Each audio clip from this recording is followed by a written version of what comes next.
Kumosta. Welcome to my YouTube channel. Here is another video regarding Masbate history. It is very interesting to learn the past significant records that connect to our present culture and tradition as Masbateño people. But this video is focusing mostly to Ticao Island. I am portraying the significant events happened in our past. The Galleon trade and the Spanish-Mexican influence in the island of Ticao. We learned in my previous video that the invasion of the Spaniards in the Philippines is by force. The sword and the cross are the two symbols that constituted the strategies or tactics used by them in invading the Philippines. It made the pacification of the natives easier. The cross symbolizes religion while the sword symbolizes force. The Manila Galleon, the Galleon de Manila were Spanish trading ship which for 2.5 centuries linked the Spanish crown's viceroyalty of New Spain based in Mexico City, with her Asian territories, collectively known as the Spanish East Indies, across the Pacific Ocean. The ships made 1-2 round-trip voyages per year between the ports of Acapulco and Manila. The name of the galleon changed to reflect the city that the ship sailed from. The term Manila Galleon can also refer to the trade route itself between Acapulco and Manila, which lasted from 1565 to 1815. During the Spanish regime, San Jacinto in Ticao Island was an anchorage point for the Manila-Acapulco-Manila galleons, while the town of Mobo was made as shipyard. Its voyages passes through the San Bernardino Strait. At this point, according to Cabrera Bueno, the Spanish navigator, the rapid current between Capel Island in Samar and Sorsogon requires skillful pilot work, before entering in the open sea, which is the Pacific Ocean. The journey from the Philippines to Mexico lasted for almost 6 months. When they returned to San Jacinto, there were group of musical bands and Jota dancers along the pier site to entertain the sailors in order to welcome them. Great festivity followed in the night along the town plaza to honor them. During this time, commerce industry are under the patronage of Spanish authorities such as copra from coconut, Manila hemp or abaca, sugar, and tobacco became the major industries in the Philippines. Abaca industry boomed during that time in the island of Ticao, since forests are still intact in the hinterland and suitable for the healthy growth of this plant. Spaniard and Filipino farmers focus only to the major crops that will be transported by the galleons to Mexico. Timber is cut only when building galleons and churches, that's why during that time the natural resources of the island is preserved.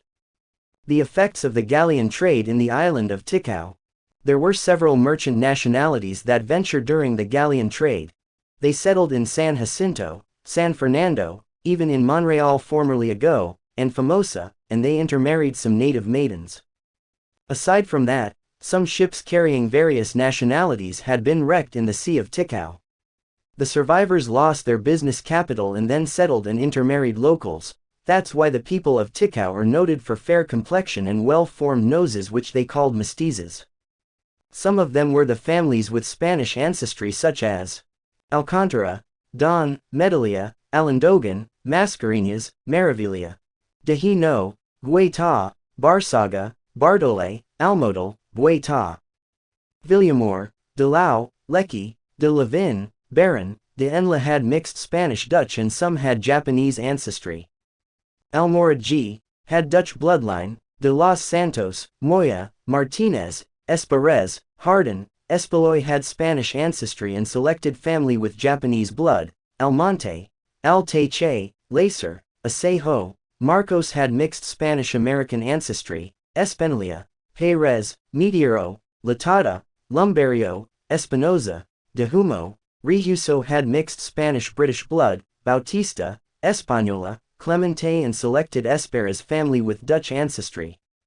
We cannot deny the fact that Alta Rijos, Bailon, Rivas, Mores Fondal and Arevalo have Spanish descent.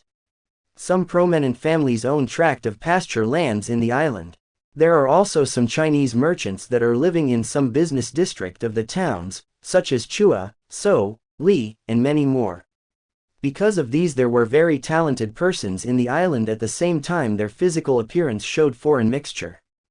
The custom and tradition were also changed dramatically among the native population. For example, cockfighting is very popular in the island because it replaces the gladiator fight in an arena, which is very popular in Europe during the Middle Ages, hence there is no warrior slaves or gladiator in the Philippines. Another is the Karae cruise, which serves as fast time of the long voyage of the Galleon navigators, including entre quatre were the influence hobby to the natives. Foods such as adobo, arroz caldo, pachero, machado, leche flan, breads like galleta, tajada, pan de sal, pan de coco, and enzymata. Celebrations such as Holy Week, Christmas, All Souls and All Saints' Day, the Misa de Gallo, infant or child baptism were of Spanish and Mexican religious origin. Kitchenwares were also have Spanish terms such as cocera, tenedor, cuchillo, plata, cacerola, and bandejado. Some parts of the house also have Spanish terms like ventana, puerta, tocador, la mesa, baño, cocina, sala, etc. The days of the week such as lunes, martes, miércoles, jueves, viernes, sábado and domingo, even the names of the months such as enero, febrero, marzo, abril, mayo, junio, julio, agosto, septiembre, octubre, noviembre and diciembre. Numbers such as uno, dos, tres, cuatro, cinco, seis, siete, ocho, nueve, diez, once, doce, cien, and cincuenta mil. Spanish attitudes also influenced the Ticao population. The Tegaonan dialect, which is the native dialect of Ticao Island, have thousands of Spanish words incorporated which are now part of the daily conversation of the population. Such as poco más o menos, horas, seguido, antemano, pedazo, probitso, perseguir, entiende, empieza, casamiento, anciano, sismoso, desmayo, desmayado, maciado, disgusto, decidido, parientes, cerrado, fuerte, ganancia, mezclado, salvar, mitad, palabra, promesas, and pensar.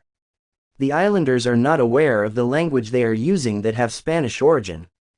The natives also learn to raise and plant the newly introduced plants and animals from the New World or America such as achiote, cacao, beans, maize or corn, peanut, chico, sweet potato or camote, and papaya.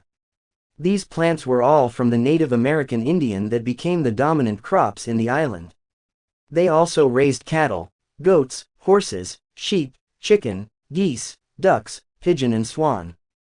There were also ornamentals from Mexico such as cadena de amor, dama de noche, Acapulco plant or the casetas, which is used to cure ringworm of the navigators, bougainvillea and many more. While the Mexican learned from the Filipinos on how to extract coconut juice from coconut tree, which is toba. They used toba in making good quality wine in Mexico. Music such as jarana, the tone of some traditional song, can also be traced with Spanish shade. Literature such as local quote or saying sounds beautifully when Spanish word is added.